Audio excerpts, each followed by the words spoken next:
جس طرح عشق اور مشق کا چھپنا ممکن نہیں ہوتا، اسی طرح تغین پر بھی لاکھ پردے ڈال دیے جائیں اپنا پتہ ضرور دیتا ہے۔ یہی حال اس طاقتور شخص کا بھی تھا جسے اپنے اقتدار پر بڑا گھمنڈ تھا، مگر جب دستے قدرت کو جنبش ہوئی تو سارا گھمنڈ کانچ کے مانند زمیں بوس ہو گیا اور بالآخر مکا کی نوبت چلی آئی، کیونکہ تکبر کو ایک نہ ایک دن خاک میں ملنا ہوتا ہے۔ یہی بات ملک صفدر ہمیشہ سے ہی چودھریوں کو سمجھاتے آئے، مگر مجال ہے جو یہ بات ٹھوکر کھانے سے پہلے کسی کی سمجھ میں آ گئی ہو۔ السلام علیکم، میرا نام ہے سعدیہ اور آپ دیکھ رہے ہیں سعدیہ کی لائبریری۔ اس سے پہلے کہ میں اپنی ویڈیو کا آغاز کروں، حسب روایت جو میرے چینل پر نیو ہے وہ جلدی سے چینل کو سبسکرائب کر کے بیل کے آئیکن کو لازمی سے پریس کیجیے گا، اور اگر آپ کو کہانی پسند آئے تو لائک کرنا ہرگز مت بھولیے گا، اور کمنٹ بھی ضرور کیجیے گا اور شیئر بھی ضرور کیجیے گا، اس سے میری ویڈیو کی ریچ بڑھتی ہے۔ آئیے آغاز کرتے ہیں آج کے نیو کیس کا۔ مراد پور کے نامراد چودھری نے میرے اختیار کو للکارا تھا۔ الیاس گھمن خاصا وکری ٹائپ کا چودھری تھا۔ اس کے بارے میں مجھے جو اطلاعات ملتی رہتی تھیں ان کے مطابق الیاس گھمن ایک ظالم جابر اور دھونس دھاندلی کا ماہر چودھری تھا۔ مراد پور کے وسنیک اس کی غیر نصابی حرکتوں سے عاجز اور ناخوش تھے، لیکن کوئی اس کے سامنے دم مارنے کے مجال نہیں رکھتا تھا۔ چنانچہ اس کی چوری اور سینہ زوری کا کاروبار سرگرم تھا۔ میری معلومات کے مطابق وہ مجرموں کی پست پناہی بھی کرتا تھا اور ڈاکوؤں کو پناہ بھی دیتا تھا۔ چودھری سے میرا براہ راست واسطہ بشرا مرڈر کیس میں پڑا تھا، اور پہلے ہی قدم پر الیاس گھمن نے میری تھانے داری کو چیلنج کر دیا تھا۔ ان دنوں میری تعیناتی ضلع لائل پور موجودہ فیصل آباد کے ایک مضافاتی تھانے میں تھی۔ موضع مراد پور میرے تھانے سے صرف 1 میل کے فاصلے پر واقع تھا، اور یہ گاؤں میرے تھانے کی حدود یعنی میری عملداری میں آتا تھا۔ ایک روز میں حسب معمول تیار ہو کر تھانے پہنچا تو پتہ چلا کہ مراد پور میں ایک عورت نے خودکشی کر لی ہے۔ میں نے ASI نوید علی کو ساتھ لیا اور ہم ایک تانگے پر سوار ہو کر جائے وقوع پر پہنچ گئے۔ وہ ماہ مئی کا آغاز تھا، گرمی اپنے جوبن پر تھی، گندم کی فصل کی کٹائی ہو چکی تھی۔ مراد پور کے جس گھر میں عورت نے خودکشی کی تھی وہ گاؤں کے آخری کنارے پر واقع تھا۔ میں وہاں پہنچتے ہی لاش کے معائنے میں مصروف ہو گیا۔ بشرا نامی اس عورت کی عمر 25 سال کے آس پاس تھی۔ وہ درمیانے قد کی مالک ایک خوبصورت عورت تھی، لیکن اس وقت وہ زندگی کی رعنائی سے محروم ہو چکی تھی۔ اس کی لاش چھت سے جھول رہی تھی۔ جی ہاں، بشرا نامی اس بدنصیب عورت نے چھت سے لٹک کر خودکشی کی تھی۔ یہ وہ تاثر تھا جو اس جھولتی ہوئی لاش کو دیکھ کر میرے ذہن میں قائم ہوا تھا، اور اس کا سبب وہ اطلاع تھی جسے سن کر میں تھانے سے یہاں پہنچا تھا۔ لیکن یہ تاثر چند لمحات سے زیادہ پائیدار ثابت نہ ہو سکا۔ میری چھٹی حس نے مجھے باخبر کر دیا کہ بشرا نے خودکشی نہیں کی بلکہ اسے قتل کیا گیا ہے۔ اس گھر میں کل 3 کمرے تھے۔ ایک کمرہ گھر کے سامنے والے حصے میں تھا جو بیٹھک کے طور پر استعمال ہوتا تھا۔ 2 کمرے پہلو با پہلو مکان کے عقبی حصے میں تعمیر کیے گئے تھے، جن میں سے ایک بڑا کمرہ رہائشی تھا، جبکہ دوسرا 12x12 فٹ کا چھوٹا کمرہ سٹور روم کے طور پر استعمال ہوتا تھا۔ اس کمرے میں زراعت میں استعمال ہونے والے مختلف آلات اور دیگر کاٹھ کباڑ بھرا ہوا تھا۔ اسی کمرے کے شتیر سے بشرا کی لاش لٹک رہی تھی۔ مجھے جس بات نے چونکنے پر مجبور کیا اس کی تفصیل کچھ اس طرح ہے۔ مذکورہ سٹور روم کی فرش سے چھت تک اونچائی کم و بیش 10.5 فٹ تھی۔ بشرا کا قد 5.25 اور 5.5 فٹ کے درمیان رہا ہوگا۔ شتیر سے بشرا کی گردن تک رسی کی لمبائی تقریباً 2 فٹ تھی۔ متوفی بشرا کے جھولتے ہوئے پاؤں کے نیچے ایک چوبی سٹینڈ رکھا دکھائی دیتا تھا۔ یہ سٹینڈ پانی کے مٹکے رکھنے کے لیے استعمال ہوتا، لیکن اس وقت مذکورہ سٹینڈ پر مٹکے موجود نہیں تھے۔ اس سٹینڈ کی اونچائی لگ بھگ 2 فٹ تھی، اور میرے لیے الجھن اور حیرت کا باعث یہ امر تھا کہ متوفی کے پاؤں اور 24 سٹینڈ کے بیچ 1 فٹ کا خلا موجود تھا۔ نمبر 1، متوفی کے لیے یہ ممکن نہیں تھا کہ وہ 24 سٹینڈ کے اوپر کھڑے ہو کر چھت کے شتیر کے ساتھ پھانسی کے لیے رسی باندھتی۔ کمرے میں ایسا کوئی دوسرا ذریعہ بھی نظر نہیں آ رہا تھا کہ خیال کیا جاتا متوفی نے اس ذریعے کے اوپر کھڑے ہو کر چھت تک رسائی حاصل کی ہوگی۔ لہٰذا یہ بات طے ہو گئی کہ پھانسی کا یہ پھندا متوفی نے خود تیار نہیں کیا تھا۔ نمبر 2، اپنے ہاتھوں خود اپنی جان لینے والے افراد جب پھانسی کا ذریعہ اختیار کرتے ہیں تو وہ پھانسی کے پھندے کو اپنی گردن میں فٹ کرنے کے لیے کسی کرسی یا کسی میز یا کسی اسٹول یا اسی قسم کی کسی چیز کا استعمال کرتے ہیں اور موت کو گلے لگانے سے پہلے وہ پاؤں کی ٹھوکر سے اس چیز کو گرا دیتے ہیں تاکہ ان کا بدن پھندے پر لٹک سکے۔ ایسی صورت میں خودکشی کے خواہش مند انسان کے جسم کے بوجھ سے پھانسی کا پھندا گردن کو اس سختی سے اپنی گرفت میں جکڑ لیتا ہے کہ سانس کی آمد و شد کا کوئی امکان باقی نہیں رہتا۔ علاوہ ازیں پاؤں کے نیچے سے کھڑے ہونے کا سہارا نکلتے ہی بدن کے بوجھ سے گردن کو ایسا خطرناک جھٹکا لگتا ہے کہ آنے واحد میں اس بدنصیب کی روح قفس انصری سے پرواز کر جاتی ہے۔ جائے وقوع پر نہ تو مٹکوں کا سٹینڈ الٹا دکھائی دیتا تھا اور نہ ہی کوئی ایسی شے نظر آتی تھی۔ یہ صورتحال بتاتی تھی کہ بشرا نے خود اپنی جان نہیں لی بلکہ اسے کسی سوچی سمجھی سازش کے تحت پھانسی دے دی گئی تھی۔ نمبر 3، اس امکان کو بھی نظر انداز نہیں کیا جا سکتا تھا کہ بشرا کو پہلے قتل کیا گیا ہو اور بعد ازاں اس کی موت کو خودکشی کا رنگ دینے کے لیے اسے پھانسی پر لٹکا دیا گیا ہو۔ اس امکان میں مجھے زیادہ جان نظر آتی تھی۔ میں نے متوفی کے شوہر کی مدد سے اس کی لاش کو نیچے اتارا اور پھر اس کے ابتدائی معائنے میں مصروف ہو گیا۔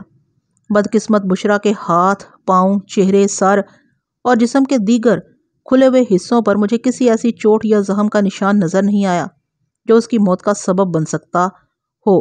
تاہم اس کے لباس کی بے ترتیبی سے اندازہ ہوتا تھا کہ اس کے ساتھ کسی نوعیت کی زور زبردستی کی گئی تھی۔ میں اس کے کپڑوں کے نیچے بدن کو چیک نہیں کر سکتا تھا اور نہ ہی یہ جان سکتا تھا کہ کہیں اسے زہر دے کر موت کے گھاٹ تو نہیں اتارا گیا۔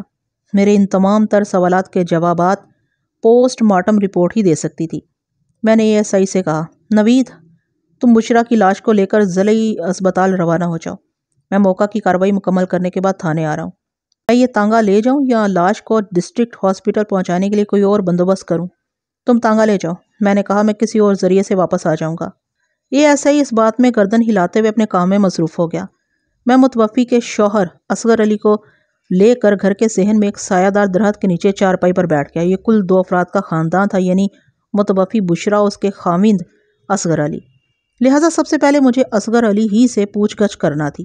جب کسی گھر میں صرف 2 افراد رہائش پذیر ہوں اور ان میں سے کسی ایک کی پراسرار موت واقع ہو جائے تو دوسرے فرد کی ذات مثبت اور منفی دونوں زاویوں سے بہت زیادہ اہمیت اختیار کر جاتی ہے۔ موجودہ کیس بھی ایسی ہی حیثیت کا حامل تھا۔ اصغر علی کی عمر 30 کے قریب تھی۔ وہ ایک دبلا پتلا اور دراز قامت شخص تھا۔ اس کا قد و جسامت آپس میں لگا نہیں کھاتے تھے۔ چنانچہ اصغر علی کو اگر لم ڈھینگ کہا جائے تو بے جانا ہوگا۔ ان کی شادی کو لگ بھگ 3 سال ہوئے تھے لیکن ابھی تک ان کی کوئی اولاد نہیں تھی۔ اصغر علی ایک معمولی سا زمیندار تھا۔ مراد پور میں اس کی 8 کلے زرعی اراضی تھی۔ بیوی کی حسرت ناک موت نے اصغر علی کو بہت افسردہ کر دیا تھا۔ قبل اس کے کہ میں اصغر سے سوال و جواب کا سلسلہ شروع کرتا، مجھے بتایا گیا کہ چودھری صاحب مجھ سے ملنے آئے ہیں۔ اطلاع دینے والے شخص کی مراد چودھری الیاس گھمن سے تھی۔ میں اصغر کو گھر کے اندر چھوڑ کر باہر نکل آیا۔ چودھری الیاس گھمن مجھے اس تانگے کے نزدیک کھڑا نظر آیا جس پر سوار ہو کر ہم یہاں پہنچے تھے، اور ASI نوید اسی تانگے کے ذریعے بدبخت بشرا کی لاش کو ضلعی اسپتال پہنچانے والا تھا۔ چودھری اکیلا نہیں تھا، اس کے ساتھ 2-3 ہٹے کٹے نمک خوار بھی دکھائی دے رہے تھے۔ رسمی لیکس لیک کے بعد چودھری مجھے ایک طرف لے گیا اور بڑے گھمبیر انداز میں بولا۔ اس کے لہجے میں ہنسی بیزاری پائی جاتی تھی۔ ملک صاحب، یہ تو ایک دن ہونا ہی تھا۔ میں جانتا تھا کبھی نہ کبھی اصغر کی غیرت ضرور جاگے گی۔ شریف بندہ ہے، جب تک ممکن ہوا اس نے برداشت کیا، جب ہمت جواب دے گئی تو بشرا کا یہی انجام ہونا تھا۔ چودھری کی باتوں نے مجھے الجھن میں ڈال دیا۔ میں نے اس کی آنکھوں میں دیکھتے ہوئے کہا، چودھری صاحب، آپ کی باتیں میرے سر کے اوپر سے گزر گئی ہیں۔ میرے کچھ پلے نہیں پڑا، جو بھی کہنا ہے کھل کر کہیں۔ ملک صاحب، بشرا کوئی اچھے کردار کی عورت نہیں تھی۔ اصغر علی بہت ہی سیدھا سادہ بندہ ہے۔ یہ سب کچھ جانتے ہوئے بھی نظر انداز کرتا رہا، لیکن مجھے تو یہ خودکشی کا واقعہ نہیں لگتا۔ آپ کا مشاہدہ کیا کہتا ہے؟ میں آپ کے خیال سے اتفاق کرتا ہوں چودھری صاحب، میں نے صاف گوئی کا مظاہرہ کرتے ہوئے کہا۔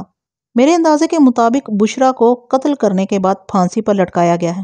اللہ آپ کا بھلا کرے۔ مجھے شک نہیں بلکہ یقین ہے کہ یہ کام اصغر کے سوا کسی اور کا نہیں ہو سکتا۔ میں نے سوچتی ہوئی نظر سے اس کی طرف دیکھا اور کہا، جو بھی ہے پوسٹ مارٹم رپورٹ میں کھل کر سامنے آ جائے گا۔ آپ موقع کی کارروائی ضرور کریں، ابتدائی تفتیش میں بھی کوئی حرج نہیں ہے۔ وہ مجھے سمجھانے کی کوشش کرتے ہوئے بولا، لیکن میں سمجھتا ہوں بشرا کی لاش کی چیر پھاڑ کی ضرورت نہیں۔ آپ رسمی سی کارروائی کر کے لاش اصغر کے حوالے کر دیں، یہ بیچارہ پہلے ہی بہت دکھی ہے۔ پوسٹ مارٹم کے بعد ذلت و رسوائی کی جو کہانیاں منظر عام پر آئیں گی وہ اصغر کو جیتے جی مار ڈالیں گی۔ بشرا نے تو خودکشی نہیں کی، لیکن مجھے یقین ہے کہ بدنامی کے بوجھ تلے دب کر اصغر ضرور اپنی جان سے کھیل جائے گا۔ آپ بھی میری طرح ہی سوچتے ہیں کہ بشرا نے خودکشی نہیں کی، بلکہ آپ کی سوچ مجھ سے 10 ہاتھ آگے ہے۔ آپ کو یقین ہے کہ اس کی موت میں اصغر کا ہاتھ ہے۔ قاتل چاہے کتنا بھی دکھی، مجبور اور لاچار کیوں نہ ہو، میں اس کے جرم کی پردہ پوشی نہیں کر سکتا۔ لہٰذا بشرا کی لاش کا پوسٹ مارٹم تو لازمی ہوگا، اور اگر اصغر اپنی بیوی کی موت کا ذمہ دار ہے تو اسے قرار واقعی سزا بھی ملے گی۔ وہ چند لمحات تک متذبذب نظر سے مجھے تکتا رہا، پھر قدرے حفکی بھرے لہجے میں بولا، میری بات سمجھ نہیں رہے؟ میں سب سمجھ رہا ہوں چودھری صاحب، میں نے دو ٹوک انداز میں کہا۔ میں اس ڈپارٹمنٹ میں کوئی نیا نہیں آیا ہوں، میں اپنے کام کو اچھی طرح سمجھتا ہوں، میں جانتا ہوں کہ کس قسم کی صورتحال میں مجھے کون سا قدم اٹھانا چاہیے۔ اس بات کو تو آپ اپنے ذہن سے نکال دیں کہ میں بشرا کی لاش کا پوسٹ مارٹم کرانے سے باز آ جاؤں گا۔ میرے اٹل انداز نے اسے گہری سوچ میں ڈال دیا۔ چند لمحات تک وہ مجھے ٹٹولتی ہوئی نظر سے گھورتا رہا، پھر مصلحت آمیز لہجے میں بولا، اب موقع کی کارروائی مکمل کرنے کے بعد میری حویلی پر تشریف لائیں، مجھے آپ سے بہت سی ضروری باتیں کرنا ہے، پھر ساری صورتحال آپ اچھی طرح سمجھ جائیں گے۔ اس امر میں تو کسی شک و شبہے کی گنجائش باقی نہیں رہی تھی کہ چودھری الیاس گھمن بشرا کی لاش کا پوسٹ مارٹم رکوانے کی کوشش کر رہا تھا۔ چودھری کی جو شہرت مجھ تک پہنچی تھی، اس کی روشنی میں غلطی سے بھی یہ نہیں سوچ سکتا تھا کہ اس کے دل میں اصغر علی کے لیے ہمدردی کے جذبات کے دریا بہہ رہے ہوں گے۔ یقیناً اس کوشش میں اس کا کوئی ذاتی مفاد چھپا ہوا تھا۔ ضرور چودھری صاحب، میں نے اسے ٹالنے کی غرض سے کہا، میں ادھر سے فارغ ہوتے ہی سیدھا آپ کی حویلی آؤں گا۔ وہ واپس اپنے حواریوں کی جانب بڑھ گیا۔ نوید علی کو میں نے ہدایات دی، لاش کو پوسٹ مارٹم کے لیے اسپتال پہنچانا ہے۔ بس جناب، میں لاش کو تانگے پر رکھوا رہا ہوں۔ اور چاقو چوبند لہجے میں بولا، سمجھے میں زیادہ 10 منٹ میں یہاں سے روانہ ہو جاؤں گا۔ 10 منٹ میں نہیں، میں نے چودھری الیاس گھمن کی طرف دیکھتے ہوئے کہا، جب تک یہ لوگ نگاہ سے اوجھل نہیں ہو جاتے تم ایسا ظاہر کرنا جیسے تمہارا لاش اٹھانے کا کوئی ارادہ نہیں ہے۔ یعنی چودھری الیاس گھمن کو یہ تاثر ملنا چاہیے کہ میں نے لاش کے پوسٹ مارٹم کا پروگرام کینسل کر دیا ہے۔ جی ٹھیک ہے ملک صاحب، آپ بے فکر ہو کر اپنا کام نپٹائیں، میں بڑی صفائی سے متوفی کی لاش کو اسپتال پہنچا دوں گا۔ میں مطمئن ہو کر اصغر علی کے پاس آ گیا۔ اس دوران میں اصغر نے صحن میں درخت کی چھاؤں میں بچھی چارپائی کے نزدیک ہی میرے لیے کرسی رکھ دی تھی۔ میں نے مذکورہ کرسی پر بیٹھتے ہوئے ہمدردی بھرے لہجے میں کہا، اصغر علی، مجھے تمہاری بیوی کی موت کا بہت دکھ ہے۔ میرا تم سے یہ وعدہ ہے کہ میں بہت جلد بشرا کے قاتل کو جیل کی سلاخوں کے پیچھے پہنچا دوں گا۔ قاتل کو؟ اس نے حیرت بھری الجھن سے مجھے دیکھا اور بے حد پریشان لہجے میں بولا، تھانے دار صاحب، بشرا نے تو خودکشی کی ہے، آپ نے دیکھا نہیں؟ اس نے چھت سے لٹک کر اپنی جان دے دی ہے۔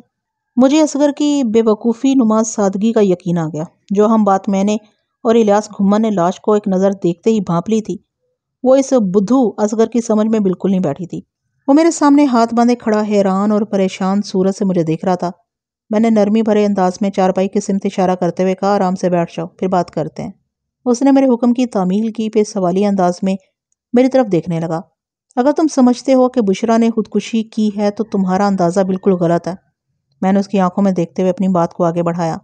میرا پیشہ ورانہ تجربہ یہ کہتا ہے کہ تمہاری بیوی کو موت کے گھاٹ اتارنے کے بعد پھانسی دی گئی ہے تاکہ تاثر یہی ابھرے کہ بشرا نے خودکشی کی ہے۔ پوسٹ مارٹم رپورٹ میرے اس اندازے کی تصدیق کر دے گی۔ کل شام تک دودھ کا دودھ اور پانی کا پانی الگ ہو جائے گا۔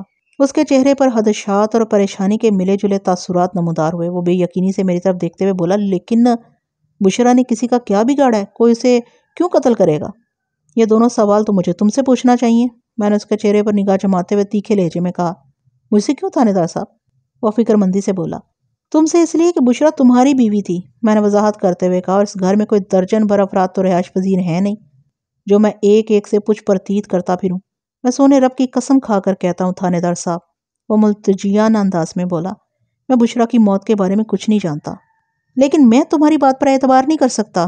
میں نے بے یقینی سے اس کی طرف دیکھتے ہوئے قدرے سخت لہجے میں کہا، میں ہرگز یہ ماننے کو تیار نہیں ہوں کہ ایک چھت کے نیچے دو افراد رہ رہے ہوں، ان میں سے ایک کو موت کے گھاٹ اتارنے کے بعد پھانسی پر لٹکا دیا جائے اور دوسرے کو کانو کان خبر نہ ہو۔ اصغر علی، ابھی تو میں بڑے پیار اور بڑی شرافت کے ساتھ تم سے پوچھ گچھ کر رہا ہوں، لہٰذا جو بھی حقیقت ہے مجھے صاف صاف بتا دو۔ اگر میں سختی پر اتر آیا تو تمہارے لیے جان چھڑانا مشکل ہو جائے گی۔ میں سچ کہہ رہا ہوں تھانے دار صاحب، اب میری بات کا یقین کریں۔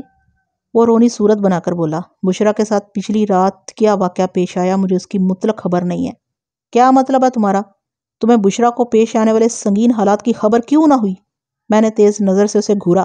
گھر میں اتنا بڑا واقعہ رونما ہو گیا، تم گدے گھوڑے بیچ کر غفلت کی نیند سوتے رہے؟ جناب میں تو پچھلی رات گھر میں تھا ہی نہیں، وہ انکشاف انگیز لہجے میں بولا۔ مجھے تو خود آج صبح بشرا کی موت کا پتہ چلا ہے، اور میں ابھی تک یہی سمجھ رہا تھا کہ اس نے چھت سے لٹک کر خودکشی کی ہے۔ میں نے فروئی باتوں کو نظر انداز کرتے ہوئے نہایت ہی اہم سوال کیا، تو کیا گزشتہ رات تمہاری بیوی گھر میں اکیلی ہی تھی؟ اس نے اس بات میں جواب دیا۔ میں نے پوچھا تم پچھلی رات کہاں تھے؟ میں فرید نگر گیا ہوا تھا، اس نے بتایا۔ موزہ فرید نگر مراد پور سے 10 میل کے فاصلے پر واقع گاؤں تھا۔ میں نے اصغر سے استفسار کیا، تم فرید نگر کیا لینے گئے تھے؟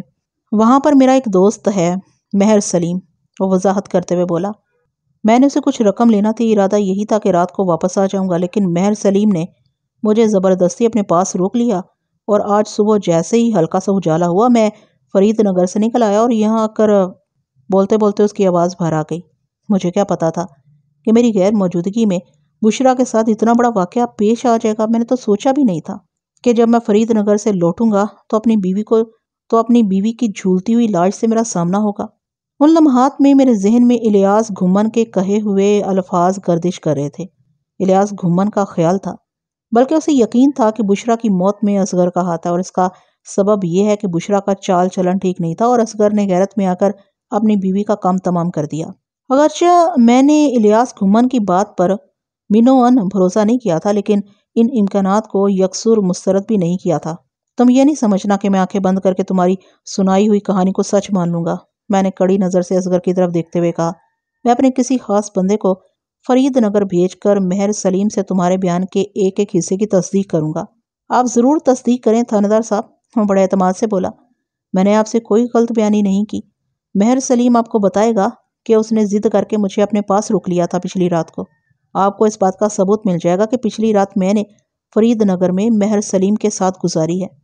اسی لمحے ASI نوید علی میرے پاس آیا اور آنکھوں کے اشارے سے بتایا کہ وہ بشرا کی لاش کو ضلعی اسپتال لے کر جا رہا ہے۔ میں نے بھی جواباً اشارے ہی سے سجانے کی اجازت دے دی۔ پھر اصغر کی جانب متوجہ ہوتے ہوئے پوچھا، تم نے مہر سلیم سے کتنی رقم لینا تھی؟ 2000 روپے، اس نے بتایا۔ مہر سلیم نے گندم کی کٹائی کے بعد رقم کی واپسی کا وعدہ کر رکھا تھا، اس لیے میں کل رقم کی وصولی کے لیے فرید نگر گیا تھا۔ کیا مہر سلیم نے وہ رقم واپس کر دی؟ جی، اس نے متصر جواب دیا۔ کیا اس وقت رقم تمہارے پاس ہے؟ اس نے اس بات میں گردن ہلا دی۔ مجھے دکھاؤ، میں نے اس کی آنکھوں میں دیکھتے ہوئے کہا۔ آئندہ 1 منٹ کے اندر اس نے میرے حکم کی تعمیل کر دی۔ اصغر علی نے 2000 روپے کی رقم کو 3-4 جگہ پر تقسیم کر کے اپنے لباس کی مختلف جیبوں میں چھپا رکھا تھا۔ اس نے رقم کو ایک جگہ جمع کر کے گنا اور میری طرف بڑھاتے ہوئے بولا، آپ بھی گن کر اپنی تسلی کر لیں۔ تمہارے ہاتھوں اور میری نگاہ نے ایک ساتھ 2000 روپے گنے ہیں۔ اس رقم کو تم اپنے پاس محفوظ کر لو اور مجھے بتاؤ کہ تم فرید نگر کس ذریعے سے گئے تھے؟ اپنے گھوڑے پر سوار ہو کر جی، وہ سادگی سے بولا، اور اسی گھوڑے پر واپس بھی آیا ہوں۔ کیا ادھر مراد پور میں تمہاری یا بشرا بی بی کی کسی سے کوئی دشمنی وغیرہ ہے؟ بالکل نہیں جناب، وہ قطعی انداز میں بولا۔ میں نے ایک نازک پہلو کو چھیڑتے ہوئے اسے پوچھا، کیا تمہیں اپنی بیوی سے کسی قسم کی کوئی خاص شکایت تھی؟ چند لمحے تذبذب کا شکار رہنے کے بعد اس نے گول مول جواب دیا، تھانے دار صاحب، آپ کو تو پتہ ہی ہے کہ میاں بیوی کے بیچ تھوڑی بہت نوک جھوک کا سلسلہ تو چلتا ہی رہتا ہے۔ میں معمولی نوک جھوک کی بات نہیں کر رہا۔ میں نے اس کے چہرے کے تاثرات کا بغور جائزہ لیتے ہوئے کہا۔ پھر وہ الجھن زدہ انداز میں مجھے تکنے لگا۔ کوئی ایسی شکایت جسے سن کر مرد کا خون کھول اٹھے؟ میں نے اپنے استفسار کی وضاحت کرتے ہوئے کہا۔ شوہر کو ایسا محسوس ہو کہ بیوی نے اس کی ناک کٹوا دی، اس کی عزت کو خاک میں ملا دیا، اور پھر تیش میں آ کر شوہر کوئی بھی انتہائی سنگین قدم اٹھانے پر مجبور ہو جائے اور وہ اپنی بیوی کی جان لینے سے بھی دریغ نہ کرے۔ مجھے بشرا سے ایسی کوئی شکایت نہیں تھی، وہ ایک افسردہ سی سانس خارج کرتے ہوئے بولا۔ حالانکہ میں نے بعض لوگوں کو اشاروں کنائیوں میں اس کے کردار پر انگلیاں اٹھاتے دیکھا تھا، لیکن میں نے کبھی ایسی باتوں پر یقین نہیں کیا۔ مجھے اس بات کا اطمینان تھا کہ بشرا نے کبھی مجھ سے بے وفائی نہیں کی، اور جہاں تک لوگوں کی چمگوئیوں کی بات ہے تو لمحاتی توقف کر کے اس نے مزمحل نظر سے مجھے دیکھا اور گہری سنجیدگی سے بولا، پیٹھ پیچھے تو لوگ بادشاہ کو بھی گالیاں دیتے ہیں، تمہاری بات میں وزن ہے اصغر علی، میں نے تصدیقی انداز میں کہا۔ ابھی تک اصغر سے میری جتنی بھی گفتگو ہوئی تھی، اس کی روشنی میں میرا پیشہ ورانہ تجربہ یہی کہتا تھا کہ وہ ایک سادہ دل انسان تھا۔ اگر کسی بھی حوالے سے بشرا کی موت میں اس کا ہاتھ ہوتا تو میں کہیں نہ کہیں اس کے رویے یا رد عمل سے ضرور بھانپ لیتا۔ مجھے سوچ میں ڈوبا دیکھ کر اس نے استفسار کیا، آپ تھانے دار صاحب، بشرا کو پیش آنے والے واقعے کے حوالے سے کہیں آپ مجھ پر شک تو نہیں کر رہے؟ اصغر علی، تمہارے سوال کا سیدھا سا جواب تو یہ ہے کہ ہاں، میں نے صاحب کوئی کا مظاہرہ کرتے ہوئے کہا، میں جس محکمے سے تعلق رکھتا ہوں وہاں کسی بھی معاملے کی تفتیش کے لیے شک کی بڑی اہمیت ہے۔ جب تک بشرا کی پوسٹ مارٹم رپورٹ نہیں آ جاتی تمہاری ذات شک کے دائرے کے اندر ہی رہے گی، اور اگر یہ رپورٹ تمہارے خلاف جاتی ہوئی نظر آئی تو پھر دنیا کی کوئی طاقت تمہیں سزا سے بچا نہیں سکے گی۔ میں نے کوئی جرم نہیں کیا تھا تھانیدار صاحب، وہ بڑے اعتماد کے ساتھ بولا، لہٰذا میرے دل میں کسی بھی قسم کا ڈر خوف نہیں ہے۔ اللہ میرے حق میں بہتر کرے گا، اللہ تو ہمیشہ بہتر ہی کرتا ہے اصغر علی۔ وہ بے تاثر نظر سے مجھے دیکھتا چلا گیا۔ میں نے ٹٹولنے والے انداز میں پوچھا، یہ الیاس گھمن کیسا بندہ ہے؟ وہ ہمارے گاؤں کے چودھری صاحب ہیں جناب، وہ بے حد محتاط لہجے میں بولا۔ یہ تو مجھے بھی معلوم ہے کہ الیاس گھمن موزہ مراد پور کا چودھری ہے، میں نے کہا۔ وہ اس پنڈ میں بسنے والے لوگوں کا آقا ہے، کہ میں غلط کہہ رہا ہوں؟ میں کیا جواب دوں تھانے دار صاحب، وہ بے بسی سے بولا۔ چودھری صاحب ہم سب کے مالک ہیں، وہ ہمارے بڑے ہیں، ہم ان کے سامنے کیسے کچھ بول سکتے ہیں؟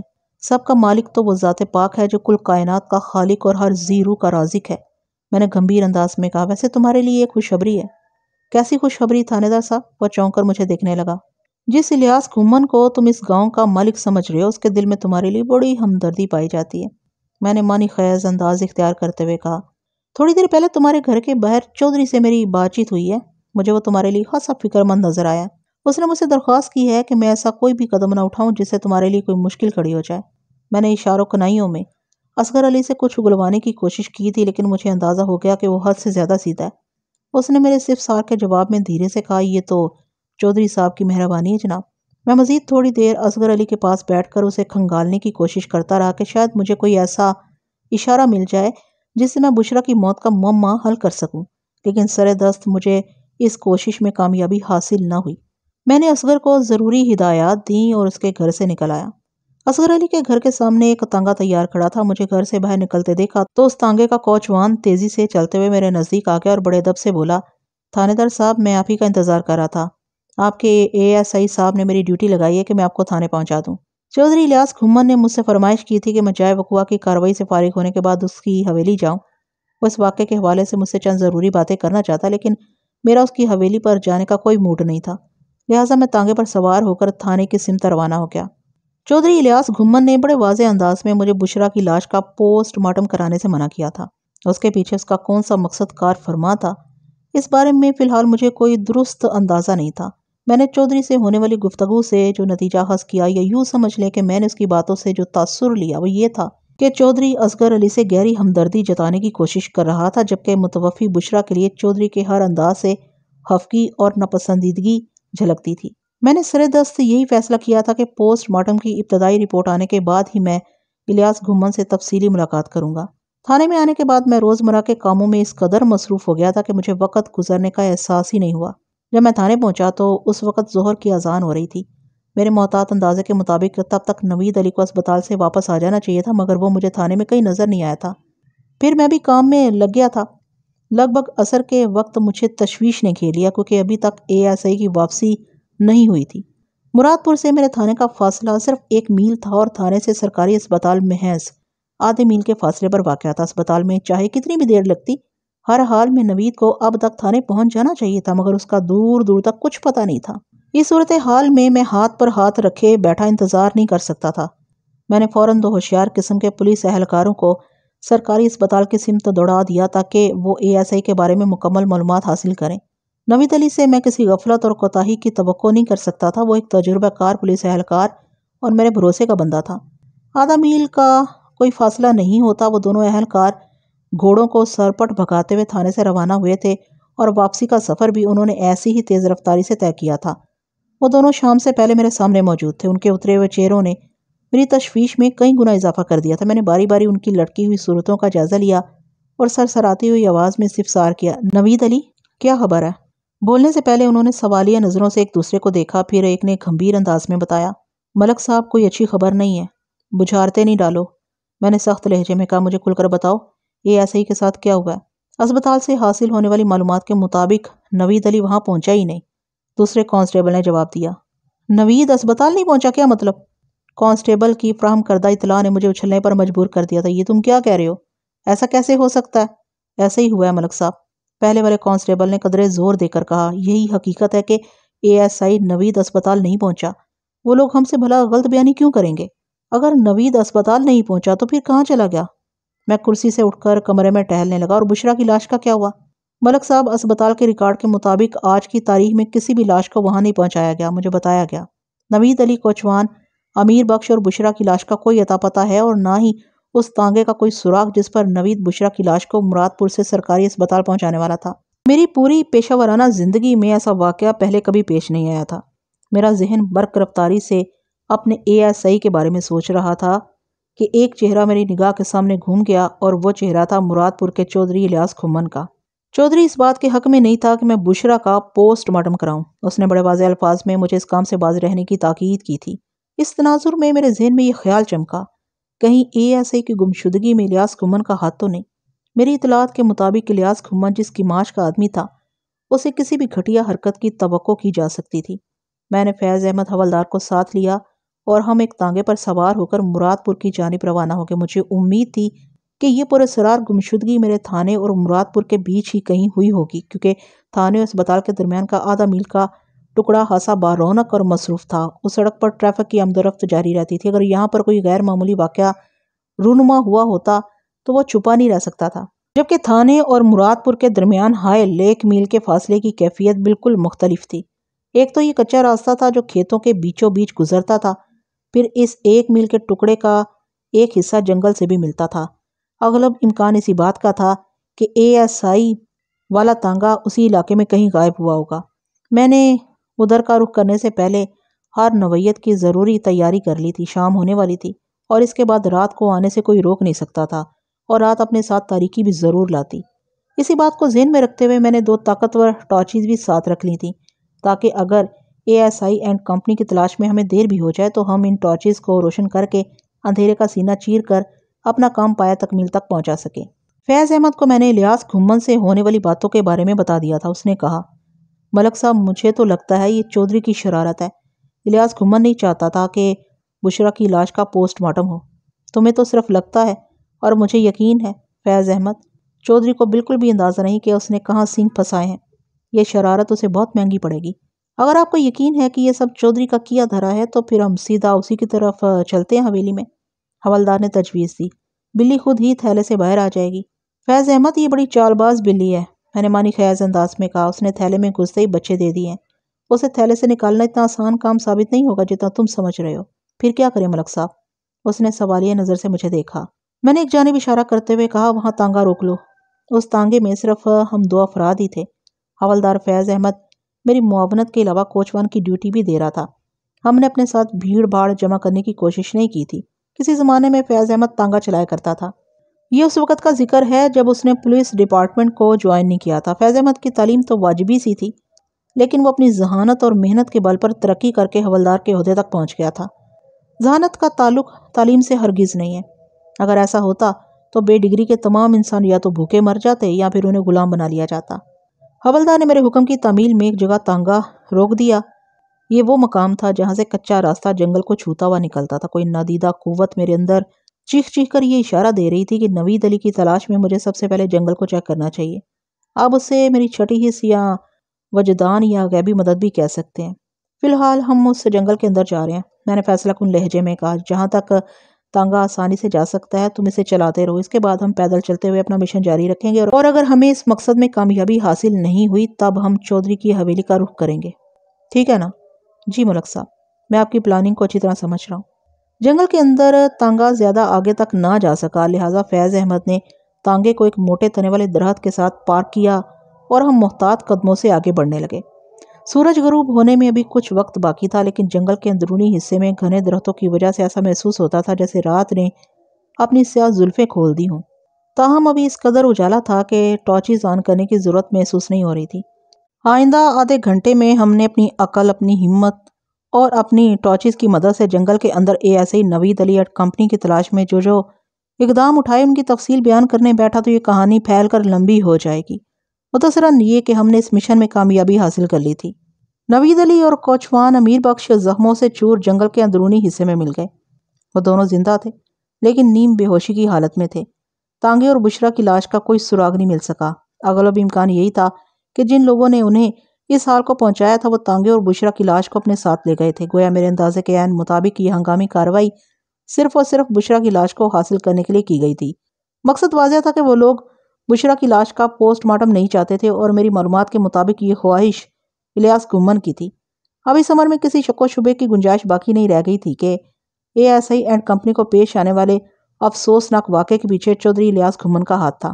مضروب نوید علی اور امیر بخش کی حالت ایسی نہیں تھی کہ میں ان سے کسی قسم کے سوال و جواب کرتا، لہٰذا ہم نے ان دونوں کو اٹھا کر تانگے میں ڈالا اور پہلی فرصت میں ضلعی اسپتال پہنچا دیا، اسی اسپتال میں جہاں آج دن میں نوید علی بشرا کی لاش کو پہنچانے والا تھا۔ قسمت کی ستم ظریفی کہ بشرا کی لاش کا کوئی اتا پتہ نہیں تھا اور نوید اپنی ٹریٹمنٹ کے لیے اسی اسپتال پہنچ گیا تھا۔ متاثرہ دونوں افراد کو باقاعدہ ہوش و حواس میں آنے میں 3 گھنٹے لگ گئے۔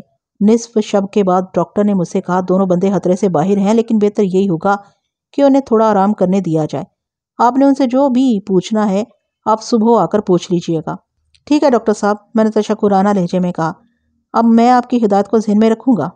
میں نوید علی سے بہت کچھ پوچھنے کے لیے بے قرار ہو رہا تھا، لہٰذا میں نے رات کا باقی حصہ اسپتال ہی میں رکنے کا فیصلہ کیا اور حوالدار سے کہا، فیض احمد تم تھانے جاؤ اور تھوڑا آرام کر لو، کل کا دن بہت لمبا ہونے والا ہے۔ اور آپ؟ اس نے سوالیہ نظر سے مجھے دیکھا۔ میں اس وقت تک اسپتال ہی میں رکوں گا جب تک نوید یا کوچوان کی زبان سے یہ معلوم نہیں ہو جاتا کہ ادھر جنگل کے قریب ان لوگوں کے ساتھ کیا واقعہ پیش آیا تھا اور اس سانحے کا ذمہ دار کون ہے۔ میں سمجھ گیا ملک صاحب، وہ گہری سنجیدگی سے بولا۔ میں نے کہا، اور جب میں تھانے پہنچوں تو تمہیں ایک دم ریڈ الرٹ پاؤں، ٹھیک ہے؟ ہو سکتا ہے ہمیں کسی فوری کارروائی کے لیے مراد پور کا رخ کرنا پڑے۔ میں نے تعریفی کلمات کے ساتھ اسے رخصت کر دیا۔ آئندہ 2 گھنٹے میں نے بڑی بے چینی سے گزارے، پھر میری مراد بر آئی۔ ASI اور کوچوان کی حالت اس قدر سنبھل گئی تھی کہ میں ان سے بات چیت کر سکتا تھا۔ لگ بھگ آدھے گھنٹے کی محنت کے بعد میں نے ان دونوں کی زبانی جو معلومات اکٹھا کی اس کا خلاصہ کچھ اس طرح ہے۔ وہ لوگ تانگے میں بشرا کی لاش ڈالے مراد پور سے اسپتال کی جانب رواں دواں تھے کہ جنگل کے نزدیک کچے راستے پر سامنے سے ایک گھوڑا سوار ان کے قریب آیا اور انہیں رکنے کے لیے کہا۔ اس گھوڑا سوار نے ایسا تاثر دیا تھا جیسے وہ کوئی راہ بھٹکا ہوا مسافر ہو اور ان سے راستہ پوچھنا چاہ رہا ہو۔ نوید کے کہنے پر کوچوان نے تانگا روک دیا۔ گھوڑا سوار نے پوچھا، مراد پور یہاں سے کتنی دور ہے؟ زیادہ سے زیادہ میل، کوچوان امیر بخش نے جواب دیا۔ بس سیدھے آگے بڑھتے رہو، 10-15 منٹ میں تم مراد پور پہنچ جاؤ گے۔ گھوڑا سوار ان کا شکریہ ادا کر کے آگے بڑھ گیا۔ امیر بخش نے لگام کو جھٹکا دے کر گھوڑے کو سٹارٹ کرنے کی کوشش کی، لیکن قبل اس کے کہ تانگے کے آگے جتا ہوا گھوڑا ایک قدم بھی اٹھاتا، یکایک جنگل کے اندر سے 4-5 لٹھ بردار افراد نمودار ہوئے۔ انہوں نے ڈھانٹے باندھ رکھے تھے اور ان کی حرکات و سکنات سے برقی پھرتی جھلکتی تھی۔ ان لٹھ بردار افراد نے نوید علی اور امیر بخش کو کچھ بھی سوچنے کی مہلت نہیں دی۔ اس سے پہلے کہ یہ لوگ صورتحال کو سمجھ پاتے، حملہ آور چاروں جانب سے ان پر ٹوٹ پڑے۔ یہ افتاد اتنی اچانک ٹوٹی تھی کہ نوید علی اور امیر بخش کو زخمی ہو کر بے ہوش ہونے میں چند منٹ ہی لگے ہوں گے۔ اس کارروائی کے بعد یقیناً ان لوگوں نے آپ دونوں کو اٹھا کر جنگل کے اندرونی حصے میں پھینکا ہوگا، میں نے ٹھہرے ہوئے لہجے میں کہا، اور بشرا کی لاش سمیت تانگے کو لے کر وہاں سے غائب ہو گئے ہوں گے۔ میں اس بارے میں کچھ نہیں جانتا، نوید علی نے کہا۔ سر پر لگنے والی لاٹھی نے مجھے دنیا مافیا سے بے خبر کر دیا تھا۔ مجھے اسپتال پہنچنے کے بعد ہوش آیا۔ ادھر جنگل میں آپ لوگ جب ہمیں اٹھا کر تانگے میں ڈال رہے تھے تو مجھے خواب کے مانند احساس ہے، امیر بخش نے بتایا۔ یوں سمجھ لے کہ میں بے ہوشی کی کیفیت سے نکل کر نیم بے ہوشی کی حالت میں آ چکا تھا۔ مجھے یہ تو ہلکا سا محسوس ہو رہا تھا کہ کوئی مجھے اٹھا کر کہیں لے جا رہا ہے، کون اور کہاں اس کے بارے میں کچھ نہیں جانتا تھا۔ جس گھوڑا سوار نے راستہ پوچھنے کے بہانے تمہارے تانگے کو رکوایا تھا وہ یقیناً انہی حملہ آور ڈھاٹا پوش لٹھ بردار افراد کا ساتھی تھا، میں نے پرسوچ انداز میں کہا۔ کیا اس نے بھی ڈھاٹا باندھ رکھا تھا؟ نہیں ملک صاحب، نوید نے بتایا، اس کا چہرہ کھلا تھا۔ کیا تم دونوں میں سے کوئی اس گھوڑا سوار کو جانتا ہے؟ نہیں، نوید نے نفی میں گردن ہلائی، لیکن اگر وہ دوبارہ نظر آ جائے تو میں اسے دیکھتے ہی پہچان لوں گا۔ مستقبل قریب میں تو اس گھوڑا سوار کے دکھائی دینے کا امکان نظر نہیں آ رہا، میں نے متاسفانہ انداز میں کہا۔ اور تم لوگ ڈھاٹا پوش حملہ آوروں کے بارے میں کچھ بھی تو نہیں جانتے؟ اگر میرا شک غلط نہیں تو میں ایک حملہ آور کے بارے میں آپ کو کچھ بتا سکتا ہوں، امیر بخش نے سوچ میں ڈوبے ہوئے لہجے میں کہا۔ شک، وہم، گمان، تم ان چکروں میں نہ پڑو، میں نے سرسراتی ہوئی آواز میں کہا۔ تم جو کچھ بھی جانتے ہو مجھے جلدی بتاؤ، اچھی طرح سوچ سمجھ کر، شاباش۔ کوچوان امیر بخش کی بظاہر سادہ سی بات میں میرے لیے کوئی سنسنی خیز انکشاف چھپا ہوا تھا۔ میرا تن بدن یکایک ہائی الرٹ ہو گیا تھا اور سماعت کوئی خوشخبری سننے کی منتظر تھی۔ ڈھاٹا پوش حملہ آور تعداد میں 4 تھے یا 5 یہ تو مجھے یاد نہیں، امیر بخش نے بتایا، لیکن ان میں سے ایک کا قد کاٹھ، جسامت اور چال کو میں پہچان سکتا ہوں۔ وہ مجھے ظفری لگا تھا۔ کون ظفری؟ بے سختہ میرے منہ سے نکلا۔ اس کا اصل نام تو ظفر علی ہے، لیکن سب اسے ظفری ہی کہتے ہیں، امیر بخش وضاحت کرتے ہوئے بولا۔ ظفر ایک پستہ قامت اور بھاری جسم کا مالک شخص ہے، اور اس کی چال میں ہلکی سی لنگڑاہٹ ہے، مگر ہے بہت پھرتیلا۔ جب وہ حرکت میں ہوتا ہے تو یوں ہی لگتا ہے جیسے کوئی فٹ بال لڑک رہا ہو۔ بھاری جسامت اور پستہ قامتی نے ظفری کی لمبائی چوڑائی کو ایک جیسا کر دیا ہے۔ ہم نے فرض کر لیا کہ تم جس ڈھاٹا پوش حملہ ور کے بارے میں بتا رہے ہو وہ ظفر ہی ہے، میں نے امیر بخش کی آنکھوں میں دیکھتے ہوئے کہا۔ اب یہ بھی تو بتاؤ کہ ظفری ملے گا کہاں؟ میرے اس اہم سوال کا جواب دیتے ہوئے امیر بخش نے انکشاف انگیز لہجے میں کہا، ظفری چودھری الیاس گھمن کا خاص آدمی ہے، اور یہ بندہ زیادہ تر ڈیرے پر رہتا ہے۔ اس زنجیر کی ساری کڑیاں ایک ایک کر کے آپس میں مل رہی تھیں۔ اس کیس کا ہر سراغ اور ہر اشارہ الیاس گھمن کی ذات سے جڑا ہوا تھا۔ مجھے اپنی کارروائی کو پٹری پر ڈالنے کے لیے بہت اچھا بریک تھرو مل گیا تھا۔ میں اذان فجر تک اسپتال میں نوید اور امیر بخش کے ساتھ موجود رہا، پھر یہ کہہ کر اٹھ گیا، آپ دونوں کو آج کا پورا دن اسپتال کے بستروں پر ہی آرام کرنا ہے، انشاءاللہ شام میں ملاقات ہوگی، اور یہ میرا وعدہ ہے کہ میں خالی ہاتھ نہیں آؤں گا، میں آپ لوگوں کے لیے کوئی خوشخبری لے کر ہی آؤں گا۔ اس کے بعد میں نے اسپتال کے کمپاؤنڈ میں نماز فجر ادا کی، پھر اللہ کا نام لے کر تھانے کی جانب روانہ ہو گیا۔ جب ہم مراد پور پہنچے تو سورج کافی اوپر اٹھایا تھا اور دھوپ نے پورے ماحول کو اپنی آغوش میں لے کر گرما رکھا تھا۔ میں اور فیض احمد باقاعدہ سرکاری یونیفارم میں گھوڑوں پر سوار ہو کر وہاں پہنچے تھے۔ راستے میں نے فیض احمد کو ان معلومات سے آگاہ کر دیا تھا جو گزشتہ شب مجھے نوید علی اور امیر بخش کی زبانی پتہ چلی تھی۔ فیض احمد اس وقت حاصل جوش میں تھا، کیونکہ ہماری تفتیش کی گاڑی کو دوڑنے کے لیے ایک باقاعدہ ٹریک مل گیا تھا۔ میں نے چودھری الیاس گھمن کی حویلی کا رخ نہیں کیا، بلکہ ہم گاؤں کی دوسری سمت اس ڈیرے کی طرف بڑھ رہے تھے جس کا ذکر امیر بخش نے کیا تھا۔ مذکورہ ڈیرہ نہر کے کنارے درختوں کے جھنڈ کے درمیان واقع تھا۔ یہ درخت دراصل آم کے باغات تھے اور تمام درخت پھلوں سے لدے ہوئے تھے۔ میرے مطلوبہ بندے ظفر علی عرف ظفری کو اسی ڈیرے پر ہونا چاہیے تھا۔ ہم باتیں کرتے ہوئے آگے بڑھ رہے تھے کہ سامنے سے ایک گھوڑا سوار تیزی سے ہماری طرف آتا دکھائی دیا۔ اس کے عقب میں تھوڑے فاصلے پر 3 مزید گھوڑے بھی دوڑتے ہوئے آ رہے تھے، جن کی پشتوں پر سوار بھی موجود تھے۔ اس وقت ہم جہاں سے گزر رہے تھے وہاں سے درختوں کے جھنڈ میں چودھری کا ڈیرا صاف نظر آ رہا تھا۔ ملک صاحب یہ کون لوگ ہو سکتے ہیں؟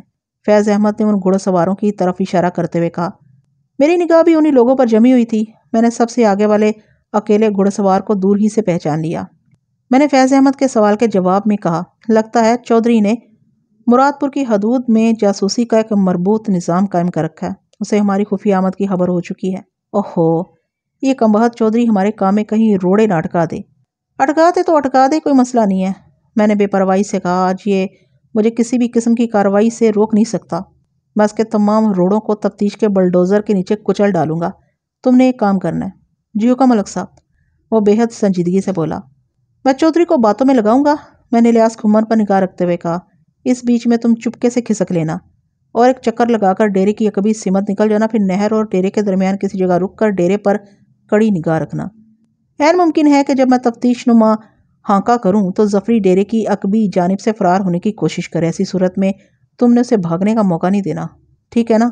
جی ملک صاحب، وہ بڑے اعتماد سے بولا۔ آپ اس سلسلے میں بے فکر ہو جائیں۔ اگر امیر بخش کا اندازہ درست ہے، اور مجھے یقین ہے کہ اس کا اندازہ درست ہوگا، تو ظفری اور اس کے ڈھاٹا پوش گھوڑا سوار ساتھیوں نے نوید علی اینڈ کمپنی کے ساتھ جو کچھ بھی کیا ہے وہ چودھری الیاس گھمن کے ایما پر ہی کیا ہے۔